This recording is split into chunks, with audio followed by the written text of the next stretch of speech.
Halo, selamat pagi anak-anak. Apa kabar kalian hari ini? Miss harap semuanya dalam keadaan sehat ya. Hari ini kita masuk ke tema 6, subtema 3, pembelajaran 1 sampai 3. Silakan simak video ini baik-baik ya. Kalau kalian belum berdoa, silakan berdoa masing-masing. Kalau sudah, mari kita mulai pembelajaran hari ini. Kita mulai dengan bahasa Indonesia tentang mendeklamasikan puisi dengan lafal, intonasi, dan ekspresi yang benar. Mendeklamasikan puisi adalah salah satu cara untuk memberikan apresiasi pada suatu karya. Berikut ini adalah beberapa hal yang harus diperhatikan dalam mendeklamasikan sebuah puisi, yaitu yang pertama lafal atau pengucapan yang harus diucapkan dengan jelas dan benar. Yang kedua nada, yaitu tinggi rendahnya bunyi bahasa yang diucapkan pembaca puisi sesuai dengan isi puisi. Yang ketiga intonasi atau lagu kalimat, yaitu ketepatan penggunaan cepat lambatnya, keras lembutnya ucapan pembaca puisi ketika menyuarakan kata-kata dalam puisi. Dan yang terakhir adalah ekspresi, yaitu raut wajah atau muka yang memperlihatkan perasaan. Ekspresi yang diperlihatkan harus sesuai dengan kandungan isi puisi yang dibacakan. Jika puisi itu bernada sedih, maka ekspresi pembaca harus memperlihatkan ekspresi kesedihan pula, begitu juga sebaliknya. Langkah-langkah untuk mendeklamasikan puisi. Yang pertama, membaca dan menangkap keseluruhan isi puisi. Yang kedua, memberi tanda jeda atau pemenggalan kalimat pada puisi agar puisi lebih enak didengar. Dan yang terakhir, berlatih mendeklamasikan puisi sesuai dengan tanda-tanda yang telah dibuat. Jeda dibagi menjadi 3 jenis. Yang pertama, jeda sebentar untuk mengambil nafas. Biasanya diberi tanda 1 garis miring. Nah, biasanya ada pada tanda koma atau di tengah baris. Yang kedua, jeda agak lama untuk berhenti pada akhir baris yang masih berhubungan dengan baris berikutnya, ditandai dengan 2 garis miring. Dan yang ketiga, yaitu jeda yang lama sekali, ditandai dengan 3 garis miring. Tadi kita sudah belajar tentang lafal ya. Lafal adalah ketepatan dalam menyuarakan dan mengucapkan. Contohnya, huruf F pada kata foto harus dibaca semestinya ya, tidak boleh dibaca menjadi huruf P, nanti jadinya foto. Dan yang selanjutnya adalah intonasi, yaitu naik, turun, tinggi, rendah lagu kalimat dalam pembacaan puisi. Kita harus memahami mana kata yang diucapkan dengan nada tinggi, rendah, naik atau turun agar puisi yang dibacakan menjadi indah saat didengar. Contohnya adalah memberikan tanda V untuk tanda intonasi naik atau tanda checklist atau centang, dan tanda V terbalik atau centang terbalik untuk intonasi yang turun.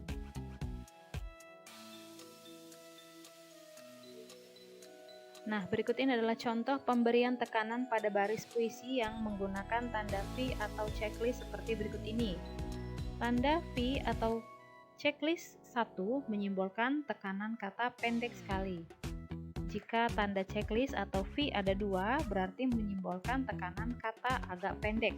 Dan kalau tandanya ada 3, berarti menyimbolkan tekanan kata yang agak panjang. Mari kita beralih ke IPA. Sumber daya alam berupa mineral merupakan sumber daya alam yang tidak dapat diperbarui. Mineral memerlukan waktu yang sangat lama dalam pembentukannya, sehingga tidak sebanding dengan cepatnya penggunaan sumber daya alam itu.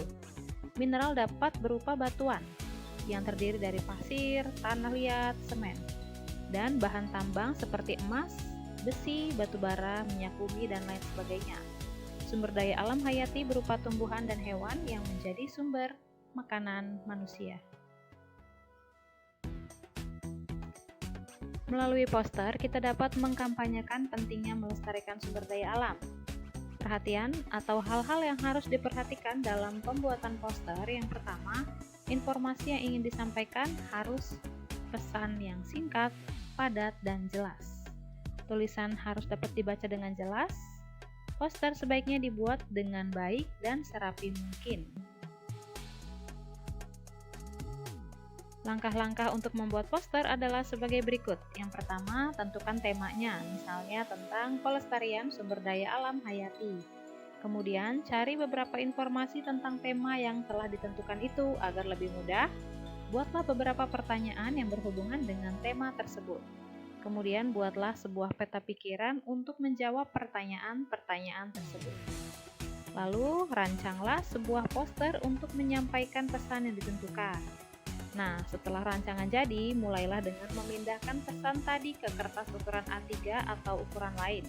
Gunakan pensil warna untuk mempertegas pesan yang ingin disampaikan dan membuat tampilan poster menjadi lebih menarik. Berikut ini adalah faktor penyebab kelangkaan hewan dan tumbuhan di sekitar kita.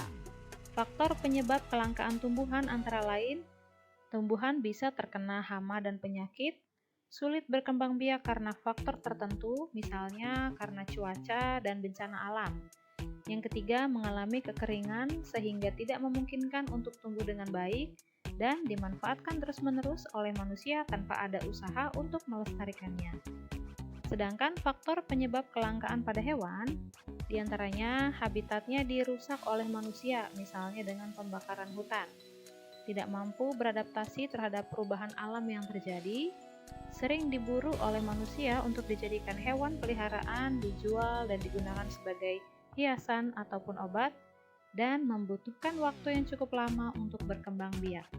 Nah, kita sebagai manusia yang ingin alam kita menjadi lestari, sudah menjadi kewajiban kita untuk melestarikan segala makhluk hidup yang ada di sekitar kita. Cara-cara yang dilakukan oleh manusia untuk melestarikan makhluk hidup di lingkungan sekitar adalah yang pertama, upaya pelestarian tumbuhan. Dengan adanya kebun koleksi yang biasanya hanya untuk mempertahankan tumbuhan bibit unggul seperti kebun kelapa di Bone-Bone dan kebun mangga di Pasuruan. Yang kedua, kebun plasma nutfah yang merupakan pengembangan dari kebun koleksi seperti kebun plasma nutfah di Cibinong, Lipi. Dan yang terakhir adalah kebun botani yang didirikan di Bogor, Jawa Barat pada tahun 1817 dan terkenal dengan nama Kebun Raya Bogor. Upaya pelestarian hewan diantaranya menangkar hewan-hewan yang langka dan hampir punah dengan cara mengisolasi hewan tersebut, misalnya di Taman Nasional Pulau Komodo yang menangkar hewan komodo. Kemudian dengan cara mengambil telur-telur hewan untuk dibudidayakan, misalnya pada hewan penyu. Memindahkan hewan langka ke tempat yang cocok, misalnya membiarkan mereka hidup di hutan agar dapat berkembang biak dengan baik. Dan menegakkan hukum terhadap perburuan liar dan memberikan sanksi pada para pelanggar sesuai dengan hukum yang berlaku. Oke, sekarang kita beralih ke seni budaya dan prakarya tentang membuat kolase dengan teknik yang benar. Kolase adalah sebuah karya seni rupa dua dimensi yang dibuat dengan cara memotong dan menempel. Kolase dapat dibuat dengan menggunakan beraneka perpaduan bahan, baik yang baru maupun bekas, seperti kertas, kain, kaca, logam, pecahan keramik, pasta, dan kayu yang ditempel pada permukaan gambar. Langkah-langkahnya bisa kalian perhatikan di situ ya.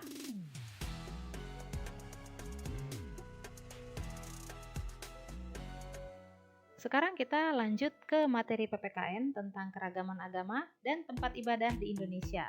Seperti yang kita tahu, Indonesia mengakui 6 agama yaitu Islam, Katolik, Kristen Protestan, Hindu, Buddha, dan Konghucu. Berikut ini adalah beberapa tempat ibadah dari berbagai agama. Misalnya tempat ibadah masjid adalah tempat ibadah umat Islam. Contohnya adalah Masjid Istiqlal di Jakarta yang merupakan masjid terbesar dan termegah di Indonesia.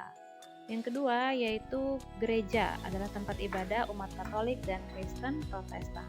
Contoh gerejanya adalah Gereja Katedral di Jakarta.